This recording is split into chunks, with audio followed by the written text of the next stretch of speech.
Cyber ક્રાઇમની ઘટનાને લઈને આવી રહેલી ફિલ્મ શસ્ત્રના સ્ટારકાસ્ટે હિંમતનગરની ગ્રોમોર કોલેજની મુલાકાત લીધી।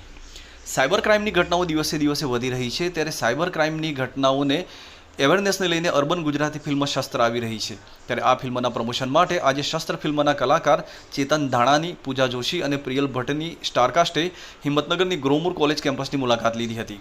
ગ્રોમોર કોલેજના વિદ્યાર્થીઓ સાથે સાયબર ક્રાઇમ બાબતે તેમણે ચર્ચાઓ કરી હતી અને પોતાની અપકમિંગ ફિલ્મ શસ્ત્ર વિશે તેમણે વિદ્યાર્થીઓને માહિતી આપી હતી અને સોશિયલ મીડિયાનો કેવી રીતે દુરુપયોગ થઈ રહ્યો છે તે પણ તેમણે સમજાવ્યું હતું।